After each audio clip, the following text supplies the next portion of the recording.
ہر جمعرات کی شام میرے شوہر اور ساس مجھے گھر اکیلا چھوڑ کر کسی بیمار رشتہ دار کی عیادت کا کہہ کر نکل جاتے۔ مجھے شک ہوتا تھا کہ وہ اتنی پابندی سے کہاں جاتے ہیں۔ پچھلی جمعرات میں نے چپکے سے ایک ٹیکسی میں ان کا پیچھا کیا۔ وہ شہر سے باہر ایک سنسان اور ویران ہسپتال کے باہر رکے۔ جب میں دبے پاؤں ان کے پیچھے ایک خاص وارڈ میں گئی تو بیڈ پر لیٹے مریض کو دیکھ کر میری چیخ نکل گئی، کیونکہ وہ مریض جمعرات کا دن میرے لیے ایک عجیب سی بے چینی اور نامعلوم الجھن لے کر آتا تھا، کیونکہ یہ وہ دن تھا جب سورج غروب ہوتے ہی میرے گھر کا ماحول یکسر بدل جاتا تھا اور ایک پر اسرار سی خاموشی ہر طرف چھا جاتی تھی۔ جب میں نے اس گھر میں بہو بن کر قدم رکھا تھا تو شروعات کے چند ماہ بہت ہی پرسکون گزرے تھے، اور مجھے لگتا تھا کہ میں دنیا کی خوش قسمت ترین عورت ہوں جسے اتنا پیار کرنے والا شوہر اور خیال رکھنے والی ساس ملی ہے۔ لیکن پھر اچانک حالات نے کروٹ لی اور مجھے محسوس ہونے لگا کہ جیسے اس گھر کی چار دیواری میں کوئی ایسا گہرا اور بھیانک راز چھپا ہوا ہے جس سے مجھے مکمل طور پر بے خبر رکھا جا رہا ہے، اور مجھے اس خاندان کا حصہ ماننے کی بجائے مجھ سے دوریاں بڑھائی جا رہی ہیں۔ میرے شوہر اور میری ساس ہر جمعرات کی شام بالکل ایک ہی وقت پر ایک ہی بہانے سے گھر سے نکلتے تھے، اور ان کا ہمیشہ یہی رٹا رٹایا جملہ ہوتا تھا کہ وہ کسی بہت ہی قریبی اور پرانے رشتہ دار کی عیادت کے لیے جا رہے ہیں جس کی حالت بہت خراب ہے اور اسے ان کی شدید ضرورت ہے۔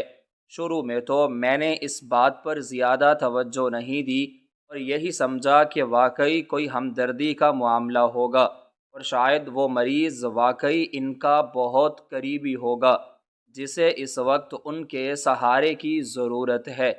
لیکن جب ہفتے گزرتے گئے اور مہینے بیتنے لگے تو میرے دل میں شکوک و شبہات کے بیج بونے لگے۔ یہ کیسے ممکن تھا کہ کوئی رشتہ دار اتنے لمبے عرصے سے موت اور زندگی کی کشمکش میں مبتلا ہو اور صرف جمعرات کی شام ہی ان کی ملاقات کا وقت مقرر ہو، اور سب سے بڑھ کر یہ کہ مجھے کبھی اس بیمار انسان کا نام تک نہیں بتایا گیا تھا اور نہ ہی کبھی مجھے اپنے ساتھ لے جانے کی کوئی پیشکش کی گئی تھی۔ میں جب بھی ان سے باتوں باتوں میں اس بارے میں کچھ پوچھنے کی کوشش کرتی، وہ بڑی مہارت سے بات کو گھما دیتے یا پھر میرے شوہر بلا وجہ غصہ کرنے لگتے، جس سے میرا شک مزید پختہ ہو جاتا تھا۔ میں تنہائی میں بیٹھ کر سوچتی تھی کہ کیا واقعی کوئی ایسا مریض ہو سکتا ہے جو سالوں سے بستر مرگ پر ہو اور اس کے اپنے گھر والے اسے دیکھنے کی بجائے صرف میرے ساس اور شوہر ہی اس کی عیادت کو جاتے ہوں، اور وہ بھی مجھ سے چھپ کر۔ ہر بار جب وہ گھر سے جانے لگتے تو ان کے چہروں پر ایک عجیب سی گھبراہٹ اور چھپانے والی کیفیت طاری ہوتی تھی جسے وہ مجھ سے چھپانے کی ناکام کوشش کرتے تھے۔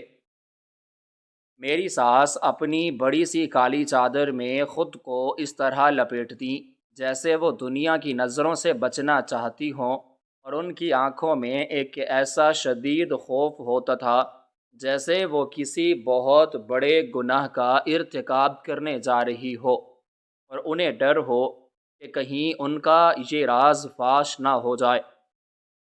ان کے ہاتھ مسلسل کانپ رہے ہوتے اور وہ بار بار اپنے ہونٹوں میں کچھ بڑبڑاتیں، جیسے اپنے دل کو تسلی دے رہی ہوں یا پھر کسی اندیکھے خوف سے پناہ مانگ رہی ہوں، اور میرے شوہر بھی مجھ سے نظریں چرانے لگتے۔ وہ کبھی اپنے جوتوں کے تسمے باندھنے کا بہانہ کرتے اور کبھی اپنی گھڑی کو بار بار دیکھتے اور پھر جلدی جلدی دروازے کی طرف قدم بڑھاتے جیسے انہیں وہاں سے نکلنے کی بہت جلدی ہو، اور اگر وہ ایک لمحہ بھی مزید رکے تو کوئی آفت آ جائے گی۔ ان کی یہ حالت دیکھ کر میرا دل کٹ کر رہ جاتا تھا اور میرے اندر وسوسوں کا ایک طوفان مچ جاتا تھا۔ جب وہ چلے جاتے تو میں اس بڑے اور سنسان گھر میں اکیلی رہ جاتی اور میرے دماغ میں ہزاروں سوالات گردش کرنے لگتے کہ آخر وہ اتنی پابندی سے کہاں جاتے ہیں؟ ان کا وہ کون سا راز ہے جو میرے وجود پر بھاری ہے اور مجھ سے کیا چھپایا جا رہا ہے؟ میری راتوں کی نیند مکمل طور پر اڑ چکی تھی اور میں ہر وقت اسی سوچ میں گم رہتی کہ اس راز کی تہ تک کیسے پہنچا جائے۔ پچھلی جمعرات کو میں نے پختہ ارادہ کر لیا کہ چاہے کچھ بھی ہو جائے میں اس حقیقت کو جان کر رہوں گی اور ان کا پیچھا کروں گی۔ میں مزید اس اندھیرے میں نہیں رہنا چاہتی تھی جہاں میرے اپنے ہی مجھ سے اتنا بڑا جھوٹ بول رہے تھے۔ اس دن صبح سے ہی میرے دل کی دھڑکن تیز تھی اور میں نے اپنے رویے کو بالکل عام اور معمول کے مطابق رکھنے کی بھرپور کوشش کی تاکہ انہیں مجھ پر ذرا برابر بھی شک نہ گزرے کہ میرے ذہن میں کیا چل رہا ہے۔ سورج کی کرنیں جب صحن میں پھیلیں تو میں نے روزمرہ کے کام شروع کر دیے، لیکن میرا دماغ ایک ہی نقطے پر مرکوز تھا۔ دوپہر کے وقت جب میں باورچی خانے میں رات کا کھانا پکا رہی تھی، مصالحوں کی تیز خوشبو پورے گھر میں پھیلی ہوئی تھی اور برتنوں کی ہلکی ہلکی کھنک ماحول کی خاموشی کو توڑ رہی تھی، تو میری ساس میرے پاس آئیں اور انہوں نے حسب معمول دبی دبی آواز میں کہا کہ آج شام ہم پھر اسی بیمار رشتہ دار کو دیکھنے جائیں گے، اس لیے تم گھر کا خیال رکھنا اور دروازہ اندر سے اچھی طرح بند کر لینا۔ ان کے ماتھے پر پسینے کے قطرے چمک رہے تھے، حالانکہ موسم میں خاصی خنکی تھی اور ان کی آواز میں ایک عجیب سی کپ کپاہٹ تھی۔ میں نے اس بات میں سر ہلایا، لیکن میرے اندر ایک طوفان مچا ہوا تھا۔ میں جانتی تھی کہ آج کی رات میری زندگی کا ایک بڑا فیصلہ کرنے والی ہے اور آج وہ پردہ گرنے والا ہے جو مجھ سے برسوں سے چھپایا جا رہا تھا۔ شام کے سائے جیسے جیسے گہرے ہونے لگے اور سورج غروب ہونے لگا، میرے دل کی گھبراہٹ میں بھی بے پناہ اضافہ ہونے لگا۔ میں نے دیکھا کہ میرے شوہر دفتر سے جلدی واپس آ گئے اور انہوں نے خاموشی سے اپنے کپڑے تبدیل کر لیے۔ ان کے چہرے پر ایک عجیب سی تھکاوٹ اور گہری پریشانی تھی جسے وہ اپنے مسکرانے کی جھوٹی کوشش کے پیچھے چھپانے کی ناکام کوشش کر رہے تھے۔ میں نے انہیں چائے لا کر دی تو ان کے ہاتھ ہلکے ہلکے کانپ رہے تھے اور انہوں نے چائے کا برتن جلدی سے میز پر رکھ دیا، جیسے ان کا دھیان کہیں اور ہو۔ وہ بار بار دیوار پر لگی گھڑی کی طرف دیکھ رہے تھے، جیسے وقت کے گزرنے کا بے صبری سے انتظار کر رہے ہوں۔ میری ساس بھی اپنے کمرے سے تیار ہو کر باہر آ گئیں اور انہوں نے میری طرف دیکھے بغیر میرے شوہر سے کہا کہ ہمیں دیر ہو رہی ہے، جلدی چلو۔ میں نے بھی کھڑے کھڑے یہ سب منظر دیکھا اور اپنے دل کو مضبوط کیا۔ جیسے ہی میں مرکزی دروازہ بند ہونے کی بھاری آواز آئی، میں فوراً چولہا بند کیا اور اپنے کمرے کی طرف بھاگی۔ میں نے ایک گہرے رنگ کا لباس پہنا تاکہ اندھیرے میں کسی کی نظر مجھ پر نہ پڑے، اور ایک بڑی سی سیاہ چادر اپنے گرد اچھی طرح لپیٹ لی تاکہ رات کے اندھیرے میں کوئی مجھے بآسانی پہچان نہ سکے۔ میں نے اپنے نرم تلوے والے جوتوں کا انتخاب بھی بہت سوچ سمجھ کر کیا تاکہ چلتے ہوئے کوئی آواز پیدا نہ ہو، اور پھر میں دبے پاؤں مرکزی دروازے کی طرف بڑھی۔ میں نے بہت احتیاط سے دروازے کی چٹخنی کھولی تاکہ ذرا سی بھی آواز نہ ہو، اور پھر دروازے کی درز سے باہر کی طرف جھانکا۔ میرے شوہر اور ساس گلی کے موڑ پر کھڑے ایک سواری کا انتظار کر رہے تھے۔ گلی میں نیم اندھیرا چھایا ہوا تھا اور سڑک پر اکا دکا لوگ ہی نظر آ رہے تھے۔ میں نے اپنے سینے پر ہاتھ رکھ کر اپنے دل کی بے ترتیب دھڑکنوں کو قابو میں کیا اور گلی کے سائے سائے چلنے لگی۔ دیواروں کے ساتھ ساتھ چپک کر چلتے ہوئے مجھے شدید ڈر لگ رہا تھا کہ کہیں پڑوس سے کوئی مجھے دیکھ نہ لے یا وہ مڑ کر نہ دیکھ لیں۔ چند لمحوں بعد ہی ایک کرائے کی گاڑی وہاں آ کر رکی اور وہ دونوں اس میں بیٹھ کر روانہ ہو گئے۔ میں نے بھی وقت ضائع کیے بغیر تیزی سے قدم بڑھائے اور خوش قسمتی سے مجھے بھی پیچھے سے آنے والی ایک اور گاڑی مل گئی۔ میں نے جلدی سے پچھلا دروازہ کھولا اور اندر بیٹھ کر گاڑی چلانے والے سے دھیمی لیکن پرعزم آواز میں کہا کہ وہ آگے جانے والی گاڑی کا پیچھا کرے، لیکن اس بات کا خاص خیال رکھے کہ انہیں ہمارا شک نہ ہو اور تھوڑا فاصلہ بنا کر رکھے۔ گاڑی چلانے والے نے ایک لمحے کے لیے آئینے میں مجھے حیرت سے دیکھا، لیکن میری پریشانی بھری حیرت اور چہرے پر پھیلی گھبراہٹ دیکھ کر اس نے کچھ پوچھے بغیر گاڑی آگے بڑھا دی۔ میرا دل میرے سینے میں اتنی زور سے دھڑک رہا تھا کہ مجھے ڈر تھا کہ کہیں گاڑی چلانے والا اس کی آواز نہ سن لے۔ میرے ہاتھ پسینے سے بھیگ چکے تھے اور میں نے چادر کو اپنے چہرے کے گرد مزید سختی سے لپیٹ لیا۔ سفر کا آغاز شہر کی جانی پہچانی اور روشن سڑکوں سے ہوا، جہاں گاڑیوں کی کافی بھیڑ تھی۔ بازاروں کی رونقیں، دکانوں کی روشنیاں اور لوگوں کا ہجوم میری آنکھوں کے سامنے سے گزر رہا تھا، لیکن میری نگاہیں صرف آگے والی گاڑی کی پچھلی روشنیوں پر جمی تھیں۔ مجھے مسلسل یہ ڈر رہا تھا کہ ٹریفک کے اس ہجوم میں کہیں ہم آگے والی گاڑی کو کھو نہ دیں اور میری اتنے سالوں کی محنت رائگاں نہ چلی جائے۔ لیکن میرے گاڑی والے نے بڑی مہارت سے فاصلہ برقرار رکھا۔ میں مسلسل اپنی نظریں اس گاڑی پر جمائے ہوئے تھی جس میں میرے شوہر اور میری ساس موجود تھے۔ میرے ذہن میں ماضی کی تمام جمعراتیں ایک ڈراؤنی فلم کی طرح چلنے لگیں کہ کیسے وہ مجھے اکیلا چھوڑ کر جاتے تھے اور میں ساری رات ان کے انتظار میں جاگتی رہتی تھی۔ کیا وہ مجھ سے تنگ آ چکے تھے؟ کیا ان کی زندگی میں کوئی اور عورت تھی یا کوئی ایسا گناہ تھا جسے وہ اتنی رازداری سے انجام دے رہے تھے؟ وقت گزرنے کے ساتھ ساتھ شہر کی رونقیں اور روشنیاں بتدریج کم ہونے لگیں اور آگے والی گاڑی نے ایک ایسے کچے اور سنسان راستے کا انتخاب کیا جو شہر کے بالکل بیرونی اور غیر آباد علاقے کی طرف جاتا تھا۔ یہ سڑکیں بہت ٹوٹی پھوٹی اور خستہ حال تھیں، جس کے دونوں اطراف بڑے بڑے کانٹے دار جھاڑیاں اور ویران میدان تھے۔ راستے میں لگی ہوئی روشنیاں بھی کہیں کہیں غائب تھیں اور چاروں طرف ایک گہرا اور خوفناک اندھیرا پھیلا ہوا تھا۔ آسمان پر گہرے کالے بادل چھا رہے تھے اور چاند کی روشنی بھی مدھم پڑ گئی تھی۔ گاڑی اس کچے راستے پر زور زور سے ہچکولے کھا رہی تھی اور گرد و غبار اڑ رہا تھا، لیکن میری تمام تر توجہ صرف اپنے مقصد پر تھی۔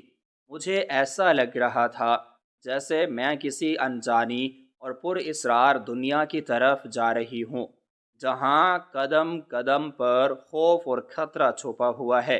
مجھے محسوس ہو رہا تھا جیسے موت کا سایہ میرے سر پر منڈلا رہا ہو اور کوئی اندیکھی قوت مجھے پیچھے ہٹنے کا اشارہ کر رہی ہو۔ گاڑی چلانے والا بار بار آئینے سے میری طرف دیکھ رہا تھا، جیسے وہ پوچھنا چاہتا ہو کہ ہم اس ویران اور پرخطر جگہ پر کیا کرنے جا رہے ہیں، لیکن میں نے اپنی نظریں باہر اندھیرے میں جمائی رکھیں اور اسے کوئی جواب نہ دیا۔ کافی دیر کے تھکا دینے والے اور اعصاب شکن سفر کے بعد بالآخر آگے والی گاڑی ایک بہت بڑی خستہ حال اور تاریک عمارت کے سامنے جا کر رک گئی۔ میں نے بھی اپنی گاڑی والے کو تھوڑے فاصلے پر اندھیرے میں گاڑی روکنے کا اشارہ کیا، اور اسے اس کا کرایہ دے کر خاموشی سے نیچے اتر آئی۔ سرد ہوا کے ایک تیز اور خنک جھونکے نے میرے جسم میں سنسنی دوڑا دی، اور میں نے سردی سے بچنے کے لیے اپنی چادر کو مزید کس لیا۔ میں ایک بڑے سوکھے ہوئے درخت کے تنے کے پیچھے چھپ گئی اور اس عمارت کا بغور جائزہ لینے لگی۔ وہ عمارت کوئی عام جگہ نہیں تھی، بلکہ ایک بہت پرانا اور خستہ حال ہسپتال تھا، جن کی حالت دیکھ کر لگتا تھا کہ اسے کئی سالوں سے بند رکھا گیا ہے اور یہاں کسی انسان کا گزر نہیں ہوتا۔ اسپتال کے بیرونی دروازے پر لگا ہوا لوہے کا بورڈ اتنا زنگ آلود اور ٹوٹا ہوا تھا کہ اس پر لکھا ہوا نام بھی بمشکل پڑھا جاتا تھا۔ اس ویران ہسپتال کی بیرونی دیواروں کا رنگ مکمل طور پر اڑ چکا تھا، اور جگہ جگہ سے پلستر گرنے کی وجہ سے پرانی اینٹیں باہر جھانک رہی تھیں۔ دروازے کے پاس ایک واحد مدھم اور پیلے رنگ کی روشنی جل رہی تھی، جو آس پاس کے گہرے اندھیرے اور درختوں کے لمبے سائے کو مزید خوفناک اور ڈراؤنی شکل دے رہی تھی۔ اسپتال کی کھڑکیاں ٹوٹی ہوئی تھیں اور ان پر لگی ہوئی لوہے کی سلاخیں زنگ سے بھری ہوئی تھیں۔ ایسا لگ رہا تھا جیسے سالوں سے اس جگہ پر کسی انسان کا قدم نہ پڑا ہو، اور نہ ہی یہاں کوئی علاج کی غرض سے آتا ہو۔ چاروں طرف بڑی بڑی جنگلی جھاڑیاں اگی ہوئی تھیں، جن سے رات کے کیڑوں اور چمگادڑوں کی عجیب و غریب اور وحشت ناک آوازیں آ رہی تھیں۔ ہوا چلنے سے درختوں کے سوکھے پتے آپس میں ٹکرا کر ایک بھیانک شور پیدا کر رہے تھے، جو دل کو دہلا دینے والا تھا۔ مجھے سمجھ نہیں آ رہا تھا کہ میرے شوہر اور ساس اس قدر بھیانک اور ویران ہسپتال میں کس رشتہ دار کو دیکھنے آئے ہیں۔ کیا کوئی واقعی اتنی خوفناک جگہ پر زیر علاج ہو سکتا ہے جہاں زندگی کی بجائے موت کا راج ہو، یا پھر یہ کوئی بہت بڑا دھوکہ ہے؟ لیکن پھر بھی میرے شوہر اور میری ساس نہایت اطمینان سے اس خستہ حال اور چرچراتے ہوئے دروازے کو دھکیل کر اندر داخل ہو گئے۔ میرا دل اتنی زوروں سے دھڑک رہا تھا کہ مجھے لگا کہ اب پسلیاں توڑ کر باہر آ جائے گا۔ میں نے گہرے گہرے سانس لیے اور اپنے اندر کی تمام بچی کھچی ہمت کو اکٹھا کیا۔ مجھے ہر حال میں یہ جاننا تھا کہ وہ اس پرانے اور خوفناک ہسپتال میں کیا کرنے آئے ہیں۔ میں درخت کے سائے سے نکلی اور دبے پاؤں اس عمارت کی طرف قدم بڑھائے۔ ہر قدم کے ساتھ میرا خوف بڑھتا جا رہا تھا، اور مجھے ایسا لگ رہا تھا جیسے کوئی اندھیرے میں مجھے دیکھ رہا ہے۔ میری ٹانگیں خوف سے کانپ رہی تھیں اور گلے میں شدید خشکی محسوس ہو رہی تھی، لیکن اب پیچھے ہٹنے کا کوئی راستہ نہیں تھا۔ میں نے اس خستہ حال مرکزی دروازے کو پار کیا تو ہسپتال کے اندر کا منظر اور بھی زیادہ ویران اور بھیانک تھا۔ اندرونی حصے میں ایک عجیب سی سیلن پرانی دوائیوں، زنگ آلود لوہے اور کسی نامعلوم چیز کی ملی جلی بو پھیلی ہوئی تھی، جو سانس لینے میں دشواری پیدا کر رہی تھی اور دل مت لا رہا تھا۔ ایسا لگ رہا تھا جیسے موت نے یہاں اپنے پکے ڈیرے ڈال رکھے ہوں۔ عمارت کی لمبی اور تاریک راہداریاں، جن میں روشنی کا کوئی خاص انتظام نہیں تھا، ایک خوفناک بھول بھلیاں کا منظر پیش کر رہی تھیں۔ چھت سے لٹکتے ہوئے مکڑی کے بڑے بڑے جالے اور دیواروں پر پڑی گہری دراڑیں اس عمارت کی ویرانی کی داستان سنا رہی تھیں۔ فرش پر پڑی ہوئی گرد اور ٹوٹی ہوئی ٹائلیں اس بات کا ثبوت تھیں کہ یہ ہسپتال برسوں سے ویران اور لاوارث ہے، لیکن ان راہداریوں کی مٹی پر میرے شوہر اور ساس کے قدموں کے تازہ نشانات صاف نظر آ رہے تھے، جو مٹی پر ثبت ہو گئے تھے اور مجھے راستہ دکھا رہے تھے۔ میں نے احتیاط سے دیوار کا سہارا لیا اور ان کے قدموں کے نشانات کا پیچھا کرنا شروع کیا۔ میرے کان ہر قسم کی ہلکی سی آہٹ سننے کے لیے کھڑے تھے۔ کہیں دور سے پانی ٹپکنے کی ہلکی ہلکی آواز آ رہی تھی، جو اس گہری خاموشی میں ہتھوڑے کی طرح میرے دماغ پر لگ رہی تھی۔ میں دھیرے دھیرے کانپتے قدموں کے ساتھ آگے بڑھ رہی تھی اور میرے چاروں طرف سناٹا اور اداسی تھی۔ اس بھیانک اور جان لیوا خاموشی میں میرے قدموں کی ہلکی سی آہٹ بھی مجھے کسی دھماکے سے کم محسوس نہیں ہو رہی تھی۔ میں نے ہسپتال کی دیوار کا وہ سرد اور کھردرا حصہ اپنے کانپتے ہوئے ہاتھوں سے تھام لیا، جس پر برسوں کی گرد اور نامعلوم قسم کی کائی جمی ہوئی تھی۔ وہ لمبی اور تاریک راہداری کسی استحے کے کھلے ہوئے منہ کی طرح لگ رہی تھی، جو مجھے نگلنے کے لیے تیار تھا۔ میرے شوہر اور میری ساس کے قدموں کے نشانات اس مٹیلے فرش پر اتنے واضح تھے، جیسے وہ مجھے خود راستہ دکھا رہے ہوں کہ آؤ اور دیکھو ہم کتنے عرصے سے تمہاری آنکھوں میں دھول جھونک رہے ہیں۔ میرا ہر سانس میرے گلے میں کسی کانٹے کی طرح چبھ رہا تھا، اور خوف کے مارے میری زبان تالو سے چپک گئی تھی۔ میرے ذہن میں ہزاروں وسوسے جنم لے رہے تھے۔ اگر میں پکڑی گئی تو کیا ہوگا؟ کیا وہ مجھے زندہ چھوڑیں گے یا اسی ویران ہسپتال کے کسی تاریک کونے میں ہمیشہ کے لیے دفن کر دیں گے؟ میں نے اپنا دایاں قدم انتہائی احتیاط سے آگے بڑھایا، تاکہ فرش پر بکھرے ہوئے شیشے کے ٹکڑوں پر یا خشک پتوں پر میرا پاؤں نہ پڑ جائے اور کوئی آواز پیدا نہ ہو۔ میرے چاروں طرف ایک عجیب سی وحشت ناک بو پھیلی ہوئی تھی، جو پرانی دوائیوں، زنگ آلود لوہے اور بند کمروں کی سیلن کا مرکب تھی، جس سے میرا دل دم گھٹ رہا تھا اور مجھے مسلسل لبکائیاں آ رہی تھیں۔ لیکن میں نے اپنے منہ پر مضبوطی سے ہاتھ رکھ لیا، تاکہ میری سسکی یا کھانسی کی کوئی آواز باہر نہ نکل سکے۔ اس ہسپتال کی چھتوں سے لٹکتے ہوئے مکڑی کے جالے تاریکی میں کسی بھوت کے سائے کی طرح لہراتے تھے، اور جب بھی کوئی سرد ہوا کا جھونکا ٹوٹی ہوئی کھڑکیوں سے اندر داخل ہوتا، تو ایک پر اسرار اور خوفناک سنسناہٹ پورے ماحول میں پھیل جاتی۔ ایسا لگتا تھا جیسے وہ پرانی دیواریں مجھ سے کچھ کہنا چاہتی ہوں، وہ مجھے کسی بڑے خطرے سے خبردار کر رہی ہو۔ لیکن میرے اندر سچ جاننے کی تڑپ اس قدر شدید تھی کہ میں نے واپسی کے تمام راستے اپنے ذہن سے مٹا دیے تھے۔ میں نے دل ہی دل میں خود کو تسلی دی اور قدم در قدم آگے بڑھنے لگی۔ اچانک میرے پاؤں سے کوئی ٹھوس چیز ٹکرائی اور ہلکی سی کھنک پیدا ہوئی۔ میرا دل دھک سے رہ گیا اور میں وہیں بت بن کر کھڑی ہو گئی۔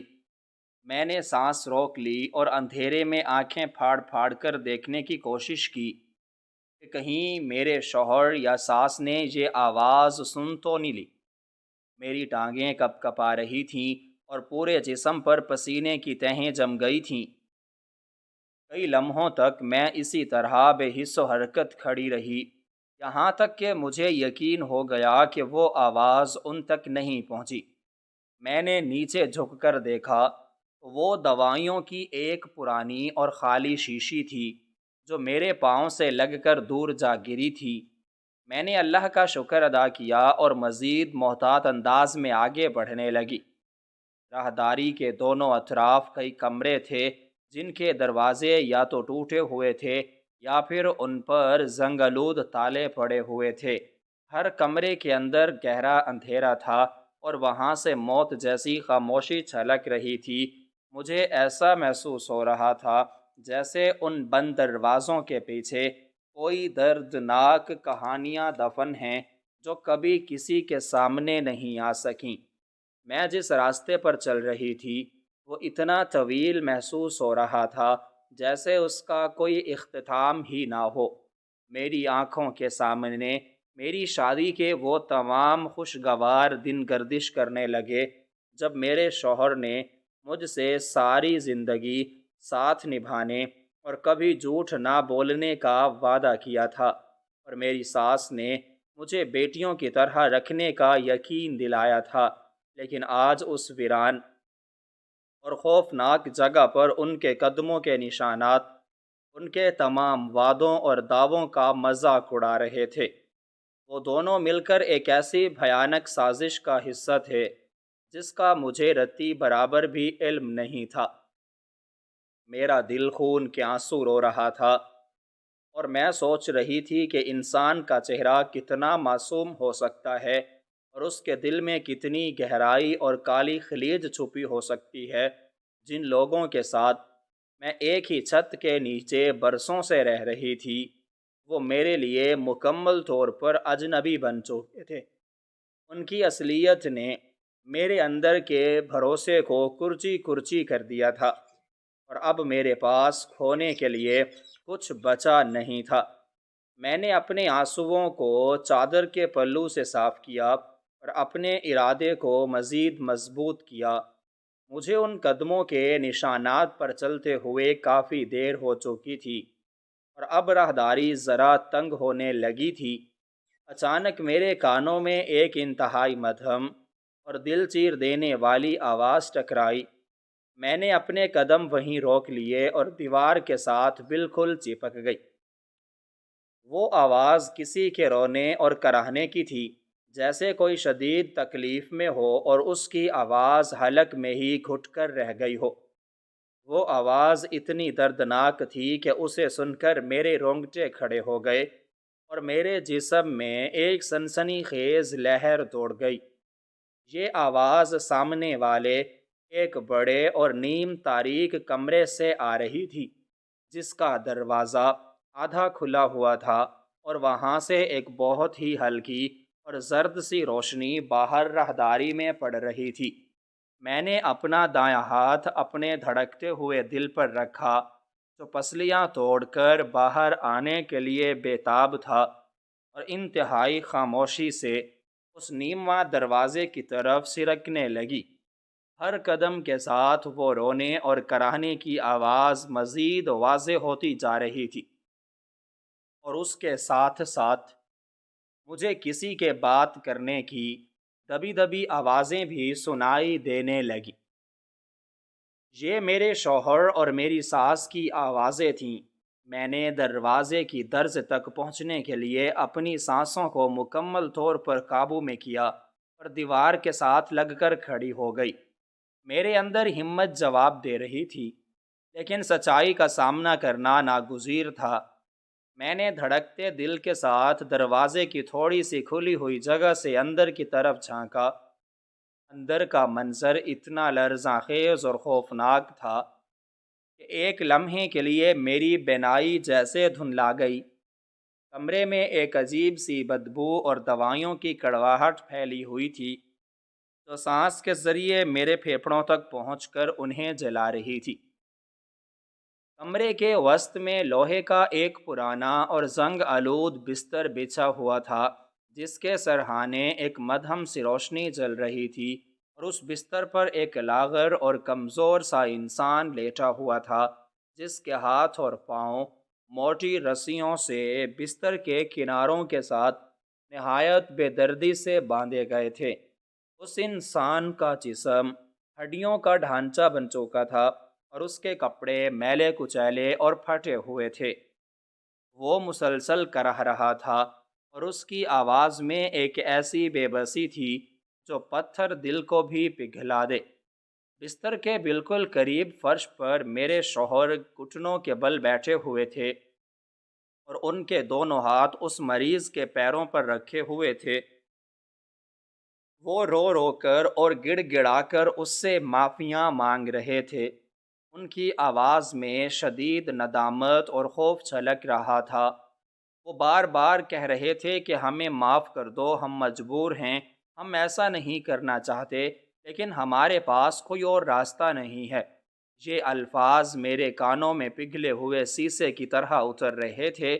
میرے شوہر، جنہیں میں نے ہمیشہ ایک مضبوط اور باوقار انسان سمجھا تھا، وہ آج کسی بے بس قیدی کی طرح ایک مریض کے قدموں میں گرے ہوئے تھے، جبکہ میری ساس، جو ہمیشہ گھر میں ایک رعب اور دبدبے کے ساتھ رہتی تھیں، وہ اس وقت بستر کے دوسری طرف کھڑی تھیں۔ ان کے چہرے پر ہمدردی کا کوئی نام و نشان نہیں تھا، بلکہ ان کی آنکھوں میں ایک صفاقانہ چمک اور غصہ تھا۔ ان کے ایک ہاتھ میں پانی کا بھرا ہوا برتن تھا اور دوسرے ہاتھ سے انہوں نے اس مریض کا جبڑا پوری طاقت سے پکڑا ہوا تھا۔ وہ نہایت سختی اور بے رحمی سے اس کے منہ میں زبردستی پانی انڈیل رہی تھیں، جبکہ وہ مریض مسلسل اپنے سر دائیں بائیں ہلانے کی کوشش کر رہی تھی اور پانی پینے سے انکاری تھا، لیکن اس کی کمزوری اس کے آڑے آ رہی تھی۔ پانی اس کے منہ سے نکل کر اس کے میلے کپڑوں اور بستر پر گر رہا تھا، لیکن میری ساس کے ہاتھ میں ذرا بھی لرزش نہیں تھی۔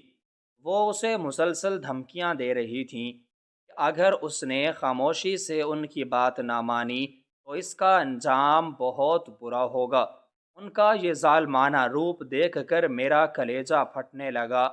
مجھے یقین نہیں آ رہا تھا کہ یہ وہی عورت ہے جو گھر میں سب کے سامنے اتنی نیک اور پارسا بن کر رہتی ہے، اور اب ایک بے بس اور لاچار انسان پر اس قدم ظلم ڈھا رہی ہے۔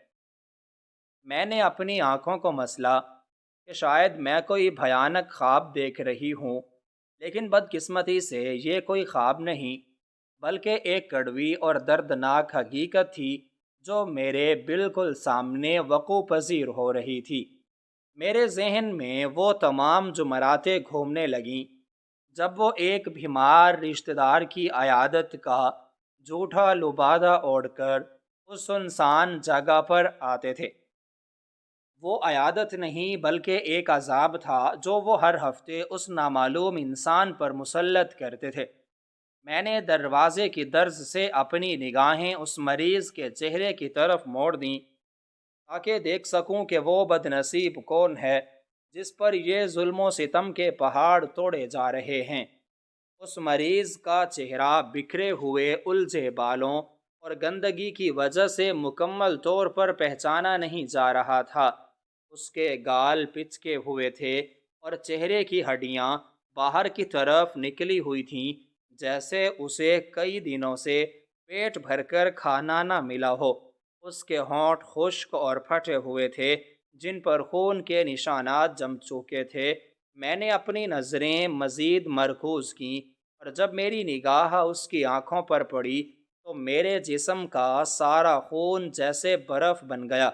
اس کی آنکھیں جو اپنے حلقوں سے باہر کی طرف ابھری ہوئی تھیں، ان میں ایک ایسی بے پناہ وحشت اور خوف بھرا ہوا تھا جیسے اس نے موت کو اپنے سر پر کھڑا دیکھ لیا ہو۔ ان کی آنکھوں میں نہ تو کوئی امید تھی اور نہ ہی کوئی زندگی، بس ایک گہرا اور تاریک اندھیرا تھا جو سیدھا میری روح تک اتر گیا۔ اس کی وہ وحشت زدہ نگاہیں جیسے مجھ سے کوئی سوال کر رہی تھیں یا کوئی انکہی داستان سنا رہی تھیں۔ ان آنکھوں کی وحشت دیکھ کر میرا کلیجہ منہ کو آ گیا۔ وہ کوئی مجرم تھا یا مظلوم؟ اس سوال نے میرے دماغ کی رگوں کو جھنجھوڑ کر رکھ دیا۔ میرا پورا وجود ایک سوکھے پتے کی طرح کانپنے لگا اور مجھے محسوس ہوا جیسے میرے پیروں تلے سے وہ خستہ حال فرش بھی کھسک رہا ہے۔ میں نے اپنے منہ پر دونوں ہاتھ مزید سختی سے رکھ لیے تاکہ میری ابھرتی ہوئی چیخ میرے حلق میں ہی گھٹ کر رہ جائے اور ان دونوں ظالموں کو میری موجودگی کا ذرا برابر بھی احساس نہ ہو سکے۔ وہ منظر اتنا لرزاں خیز اور ہولناک تھا کہ میری آنکھوں کی بینائی جیسے دھندلانے لگی تھی اور میرے دماغ نے کام کرنا چھوڑ دیا تھا۔ میں اس نیم دروازے کے درز سے اس بے بس اور لاچار انسان کو دیکھ رہی تھی جس کی ہڈیاں اس کے گوشت کو چیر کر باہر آنے کی کوشش کر رہی تھیں اور اس کا پورا جسم ایک سوکھے ہوئے درخت کی مانند بے جان لگ رہا تھا۔ وہ مسلسل درد اور تکلیف سے رہ رہا تھا، لیکن اس کی آواز اتنی مدھم تھی کہ بمشکل میرے کانوں تک پہنچ رہی تھی۔ اس کے جسم پر موجود زخموں کے نشانات چیخ چیخ کر ان دونوں کی درندگی کی گواہی دے رہے تھے، اور اس کی کمزوری دیکھ کر لگتا تھا جیسے اس نے مہینوں سے پیٹ بھر کر کھانا نہ کھایا ہو اور صرف موت کا انتظار کر رہا ہو۔ میرے شوہر، جو دنیا کی نظروں میں ایک انتہائی شریف اور باوقار انسان مانے جاتے تھے، وہ اس وقت اس کمزور انسان کے قدموں میں گرے ہوئے مسلسل رو رہے تھے اور معافیاں مانگ رہے تھے۔ ان کی آنکھوں سے آنسوؤں کی جھڑیاں لگی ہوئی تھیں اور ان کا چہرہ ندامت اور خوف سے سیاہ پڑ چکا تھا۔ وہ بار بار اپنے گناہوں کا اعتراف کر رہے تھے اور کہہ رہے تھے کہ انہیں اس سب پر بہت پچھتاوا ہے، لیکن وہ اپنی ماں کے فیصلوں کے سامنے مجبور ہیں، جبکہ دوسری طرف میری ساس، جنہیں میں نے ہمیشہ ایک نیک اور عبادت گزار عورت کے روپ میں دیکھا تھا، وہ اس وقت ایک سفاک اور بے رحم جلاد بنی ہوئی تھیں۔ ان کے چہرے پر رحم کا کوئی نشان نہیں تھا، اور وہ اس لاچار انسان کا جبڑا سختی سے دبوچے ہوئے اس کے منہ میں زبردستی پانی ڈالنے کی کوشش کر رہی تھیں۔ ان کی آنکھوں میں ایک ایسی شیطانی چمک اور درندگی تھی جسے دیکھ کر میرا خون سرد پڑ گیا تھا۔ وہ اس مریض کو مسلسل دھمکیاں دے رہی تھیں اور انتہائی غصے سے کہہ رہی تھیں کہ اگر اس نے خاموشی سے ان کی بات نہ مانی اور ان کاغذات پر اپنے انگوٹھے کا نشان نہ لگایا تو وہ اسے اس طرح تڑپا تڑپا کر مار دے گی۔ ان کی یہ کھوکھلی اور ظالمانہ دھمکیاں اس بند کمرے کی دیواروں سے ٹکرا کر ایک عجیب سی وحشت پیدا کر رہی تھیں۔ ان کی باتیں سن کر میرے ذہن میں ماضی کے وہ تمام بند دروازے کھلنے لگے جن کے پیچھے ان دونوں نے اپنے کالے کرتوت چھپا رکھے تھے۔ مجھے یاد آیا کہ کیسے وہ دونوں ہر جمعرات کو ایک پر اسرار گھبراہٹ کے ساتھ اس ویران شفا خانے کا رخ کرتے تھے اور مجھ سے ہمیشہ یہ جھوٹ بولتے تھے کہ وہ کسی دور کے بیمار رشتہ دار کی تیمارداری کے لیے جا رہے ہیں۔ آج وہ تمام جھوٹ میرے سامنے ایک بھیانک حقیقت بن کر ننگے ہو چکے تھے، اور مجھے سمجھ آ رہا تھا کہ وہ عیادت نہیں بلکہ ایک اذیت تھی جو وہ اس قیدی پر مسلط کرتے تھے۔ میں نے اپنے دل پر پتھر رکھا اور اپنے کانپتے ہوئے قدموں کو سنبھالتے ہوئے دروازے کو ہلکا سا دھکا دیا۔ اس خستہ حال اور زنگ آلود دروازے نے کھلتے ہی ایک انتہائی بھیانک اور تیز چرچراہٹ کی آواز پیدا کی، جس نے اس کمرے کے سناٹے کو کسی دھماکے کی طرح چیر کر رکھ دیا۔ دروازے کی آواز سنتے ہی میرے شوہر اور میری ساس کے جسموں میں جیسے بجلی دوڑ گئی، اور وہ دونوں یکدم گھبرا کر میری طرف مڑے۔ ان کے چہروں کی رنگت بالکل سفید پڑ چکی تھی، اور ان کی آنکھوں میں وحشت اور خوف کا وہ طوفان امنڈ آیا تھا جو کسی چور کے پکڑے جانے پر اس کے چہرے پر نظر آتا ہے۔ میری ساس کے ہاتھ سے پانی کا وہ برتن چھوٹ کر فرش پر گرا اور ایک زوردار آواز کے ساتھ کئی ٹکڑوں میں تقسیم ہو گیا، اور اس کا پانی اس گندے اور سیلن زدہ فرش پر بکھر گیا۔ میرے شوہر لڑکھڑاتے ہوئے اپنے قدموں پر کھڑے ہوئے اور ان کی زبان ہکلاہٹ کا شکار ہو گئی۔ وہ کچھ بولنا چاہتے تھے، لیکن ان کے حلق سے کوئی آواز نہیں نکل رہی تھی۔ ان کا پورا جسم خوف سے لرز رہا تھا، اور وہ بار بار اپنے خشک ہونٹوں پر زبان پھیر رہے تھے۔ میں ان کے چہروں پر پھیلی ہوئی اس گھبراہٹ کو نظر انداز کرتے ہوئے سیدھا اس بستر کی طرف بڑھی جس پر وہ مظلوم انسان رسیوں سے بندھا ہوا تھا۔ میرا ہر قدم مجھے اس بھیانک راز کے مزید قریب کر رہا تھا جو پچھلے کئی سالوں سے مجھ سے نہایت مکاری کے ساتھ چھپایا گیا تھا۔ میں نے بستر کے قریب پہنچ کر اس مدھم اور زرد روشنی میں اس مریض کے چہرے کو غور سے دیکھنے کی کوشش کی۔ اس کا چہرہ بے تحاشا گندگی، الجھے ہوئے بالوں اور بڑی ہوئی داڑھی کی وجہ سے چھپا ہوا تھا، لیکن جیسے ہی میں نے اپنے کپ کپاتے ہوئے ہاتھوں سے اس کے ماتھے پر بکھرے ہوئے بالوں کو پیچھے ہٹایا اور اس کے چہرے کو غور سے دیکھا تو میرے پیروں تلے سے زمین ہی کھسک گئی اور میرا دل ایک لمحے کے لیے دھڑکنا بھول گیا۔ وہ کوئی غیر یا اجنبی انسان نہیں تھا، بلکہ وہ میرے اپنے سسر تھے، جن کی موت کی خبر میں نے اپنی شادی سے کچھ ہی عرصہ پہلے سنی تھی۔ مجھے یاد تھا کہ کیسے ان کے اچانک انتقال کا اعلان کیا گیا تھا اور کیسے ان کی تدفین کے وقت میری ساس اور شوہر نے جھوٹے آنسو بہائے تھے اور پورے خاندان کے سامنے ماتم کیا تھا۔ ان کی تدفین کے مناظر میری آنکھوں کے سامنے گھومنے لگے کہ کس طرح ایک نامعلوم لاش کو ان کا نام دے کر مٹی کے حوالے کر دیا گیا تھا اور کسی کو کانوں کان خبر تک نہ ہوئی تھی۔ میں ان کی موت پر بہت روئی تھی، کیونکہ وہ میرے ساتھ ایک شفیق باپ کی طرح پیش آتے تھے اور ہمیشہ میری ہر ضرورت کا خیال رکھتے تھے، لیکن آج انہیں اس خستہ حال بستر پر زندہ اور اس بے بس اور دردناک حالت میں دیکھ کر میرے ہوش اڑ گئے تھے۔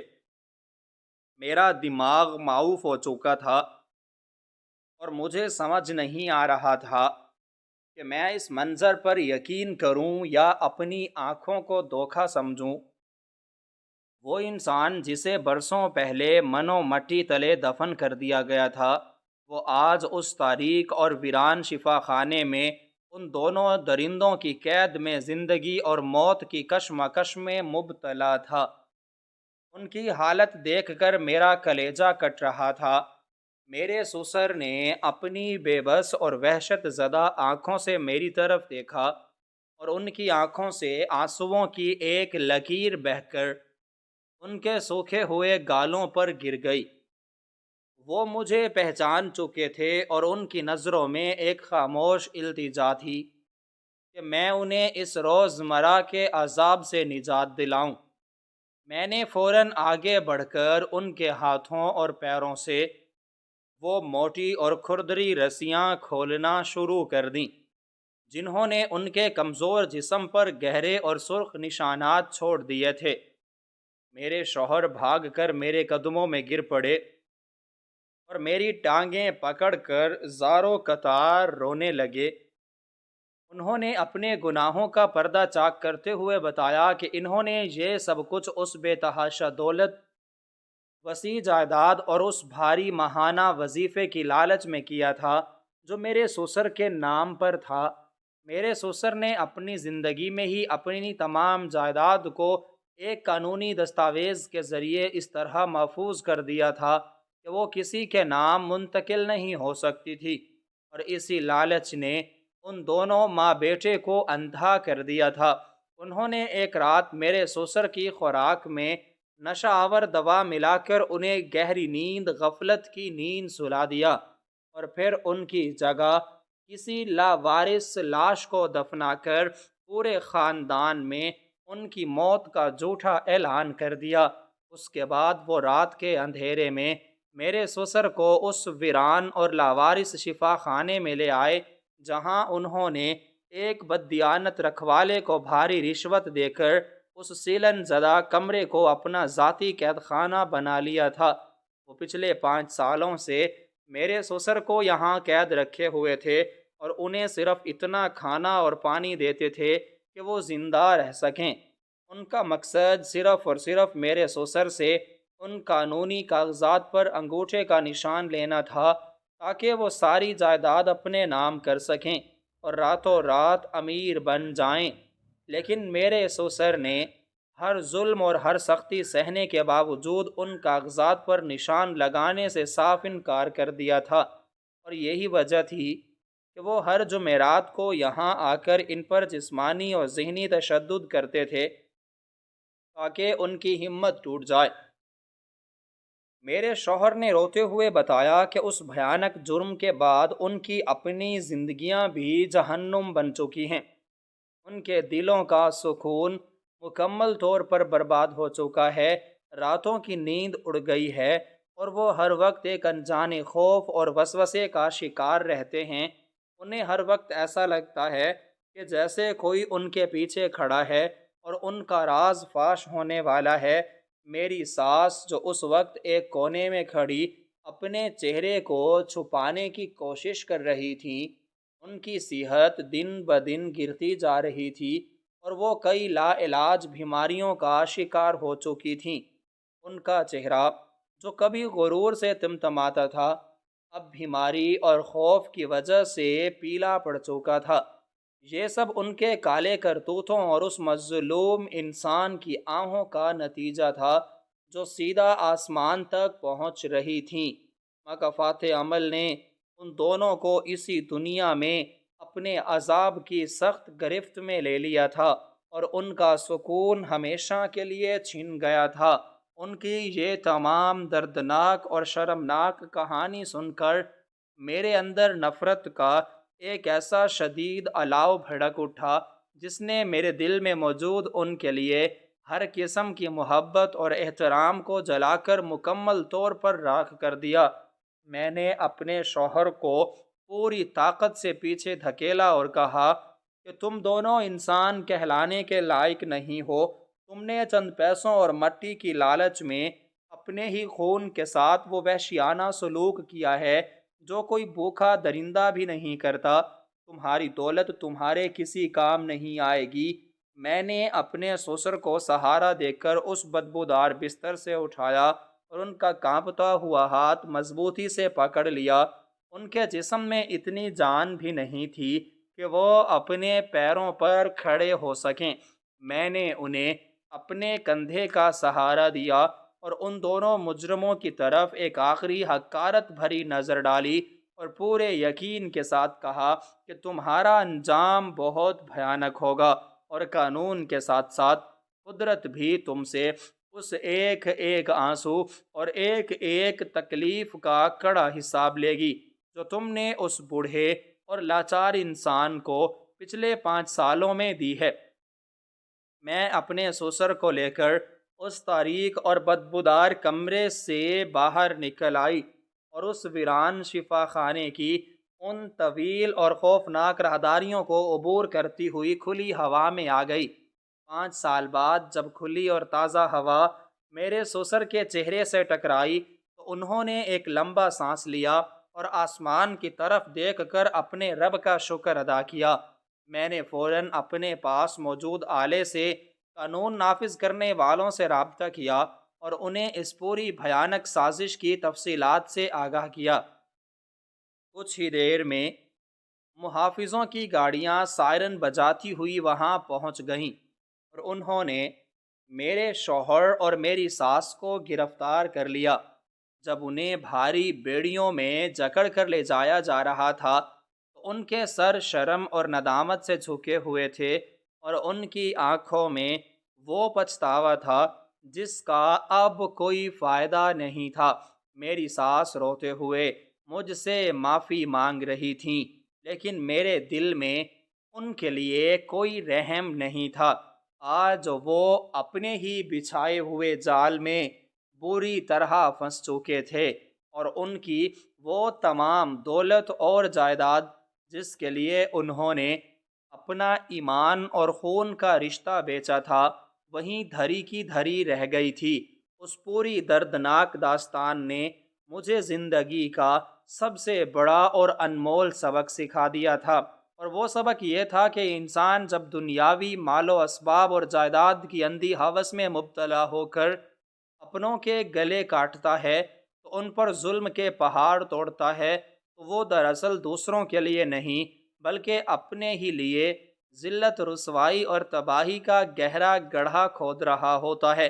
قدرت کی لاٹھی بے آواز ضرور ہوتی ہے، لیکن جب وہ برستی ہے تو انسان کے پاس پناہ مانگنے کی کوئی جگہ نہیں بچتی۔ لالچ کا انجام ہمیشہ رسوائی اور بربادی ہی ہوتا ہے، اور جو لوگ دوسروں کی زندگیوں کو جہنم بناتے ہیں وہ خود کبھی سکون کی نیند نہیں سو سکتے، کیونکہ مکافات عمل کا قانون کبھی کسی کو معاف نہیں کرتا، اور ہر انسان کو اپنے کیے کا ایک ایک حساب اسی دنیا میں چکا کر جانا پڑتا ہے۔ آج میرے شوہر اور میری ساس سلاخوں کے پیچھے اپنی بقا کی بھیک مانگ رہے تھے، اور وہ ساری جائیداد جس کے لیے انہوں نے یہ سب گھناؤنا کھیل کھیلا تھا وہ ان کے کسی کام نہ آ سکی۔ اور یہ سچ ہمیشہ کے لیے امر ہو گیا کہ برائی کتنی ہی طاقتور اور چلاک کیوں نہ ہو، سچائی کی ایک کرن اس کے تمام غرور کو مٹی میں ملا دیتی ہے، اور آخر کار جیت صرف اور صرف حق اور سچ کی ہی ہوتی ہے۔